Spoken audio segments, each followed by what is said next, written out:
બનાસકાંઠાના અતિ ગ્રામીણ આદિવાસી વિસ્તારમાં સંવેદના ટ્રસ્ટ નામે જે સંસ્થા ચલાવે છે હસમુખભાઈ પટેલને હમણાં જ જમનાલાલ બજાજ એવોર્ડ મળેલ. એમણે સાર્થક જલસો મેગેઝિન દિવાળી અંકમાં એમણે કેટલાક એમના સંસ્મરણો લખ્યા છે. એમાં એક કિસ્સો સૂકી અને ભૂરી નામની બે વૃદ્ધાઓનો છે. એ દર મહિને ત્યાં ટ્રસ્ટમાં રાશન લેવા આવે, દર મહિને એ નિશ્ચિત એમનો ક્રમ. અને એકવાર એમાં સૂકી એકલી જ આવી અને ભૂરી નહોતી આવી. એટલે હસમુખભાઈએ પૂછ્યું કે ભૂરી ક્યાં ગઈ છે? તો સૂકી કહે છે કે ભૂરી તો લાડો હીરવા ગઈ છે. 3-4 લાડા હીરીને જેની સાથે જમે એની સાથે ઘર માંડશે. આ લાડો હીરવા ગઈ છે એ શું છે? આ બહુ મજાની વાત છે. આદિવાસીઓમાં સંબંધોમાં કેટલી સ્વતંત્રતા હોય છે કે જે સભ્ય સમાજમાં પણ જોવા નથી મળતી. અમેરિકાને કેટલાક દેશોમાં જે સ્વતંત્રતા સંબંધોની છે એ તો સદીઓ પહેલા આપણા આદિવાસી સમાજમાં હતી. એની આ વાત છે. અને બહુ મજાની વાત છે કે આ સૂકી ભૂરીનો જે પ્રસંગ હસમુખભાઈ પટેલે લખ્યો છે એ બંને 80 વર્ષની આસપાસની વૃદ્ધાઓ હતી. અત્યારે તો બંને નથી, બંને નિરાધાર. અને આ હીરવા જેવો, લાડો હીરવા જેવો એ બહુ મજાની વાત છે ને મહિલા સ્વતંત્રતાની દ્રષ્ટિએ તો બહુ મોટી વાત છે. અને લાડો હીરવા જાય એટલે શું કે કોઈ સ્ત્રી છે એનું ઘરભંગ થાય તો એ બીજી વાર પરણી શકે. એમાં કેટલી એને છૂટ મળે. લાડો હીરવા ગઈ એનો મતલબ એ થયો કે એનો નવો જીવનસાથી શોધવા જાય અને એમને એમ નહીં શોધે સાહેબ, એની સાથે ડેટિંગ કરે. 1-2 દિવસ ડેટિંગ કરે અને ફાવે તો એની સાથે ઘર માંડે. અને પછી 1 મહિના પછી પાછી ભૂરી આવે છે, સૂકી ભૂરી સાથે, હસમુખભાઈ લખે છે. અને ત્યારે પૂછે છે કે ભૂરી તમને લાડો મળ્યો?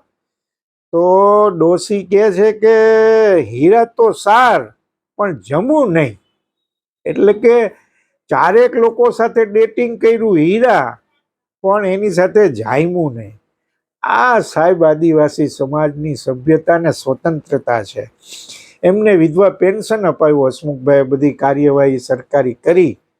તો આ કેવા ભોળા! એમણે ₹50 હસમુખભાઈને પાછા આપ્યા. તો કે આ શેના 50? તો કે ચા પાણીના આપવા પડે ને સાહેબ. આવો આ સમાજ છે જ્યાં ખુલ્લે આમ મળવાની છૂટ છે છોકરા છોકરીઓને. અને સૌથી મહત્વની, જ્યાં સુધી છોકરીની હા ન હોય ત્યાં સુધી લગ્ન નથી થતા સાહેબ.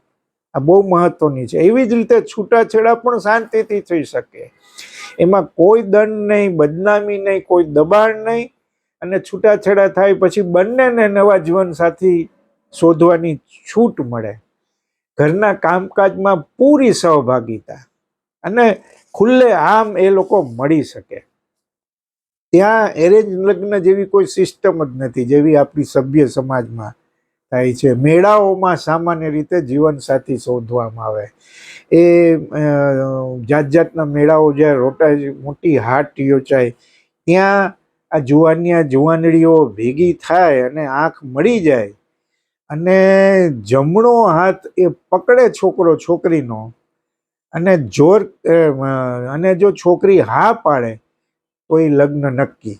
અને જોર કરે તો એને દંડ પણ થઈ શકે સાહેબ. પરાણે નહીં કરવાનું, કોઈ સંબંધ પરાણે ન થાય. અને મોટા ભાગે ભાગીને લગ્ન કરે અને પછી એ પાછા આવે, મા બાપને સંદેશો પણ મોકલે અને પછી એમના સમાજમાં નક્કી થાય. એની વર પક્ષ દ્વારા કન્યા પક્ષને અમુક રકમ આપવાનું થાય ને એટલે લગ્ન પાકું થાય.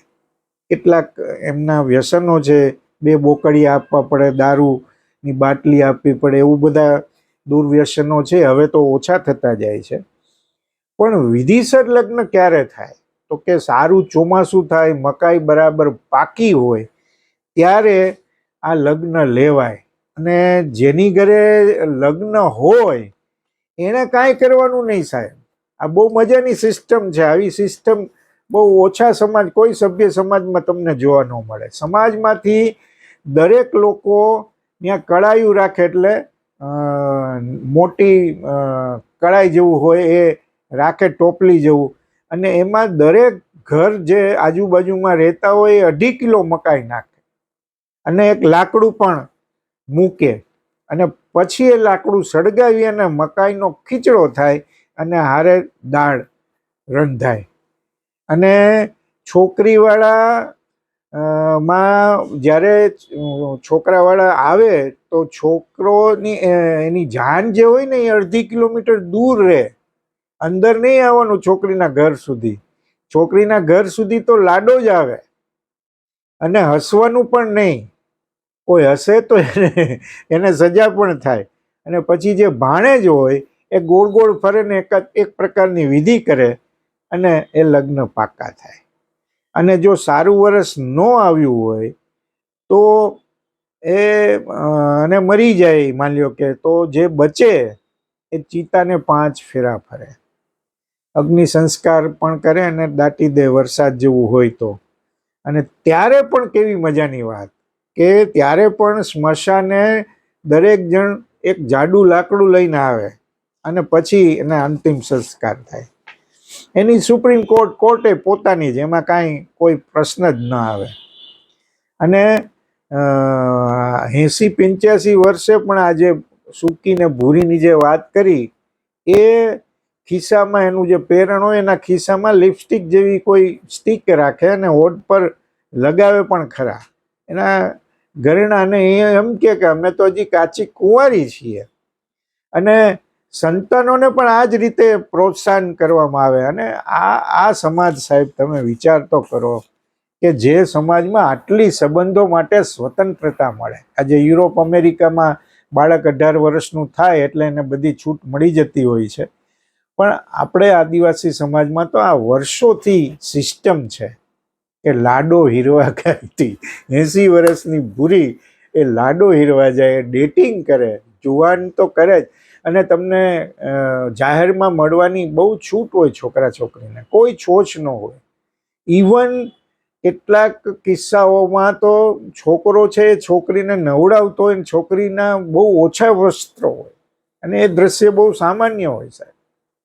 આટલી સ્વતંત્રતા, આટલું ખુલ્લાપણું બહુ ઓછા સમાજમાં જોવા મળે છે. સભ્ય સમાજમાં તો જોવા જ નથી મળતો. એવો આ આદિવાસી સમાજ કે જેને આપણે આપણાથી દૂર રાખીએ છીએ. હસમુખભાઈ પટેલ તો એના 30-40 વર્ષથી ત્યાં વિસ્તારમાં કામ કરે છે, ને ઘણા બધા સુધારાઓ એમણે એમના જીવનમાં લાવવાનો પ્રયત્ન કર્યો છે, ને સફળ પણ થયા છે.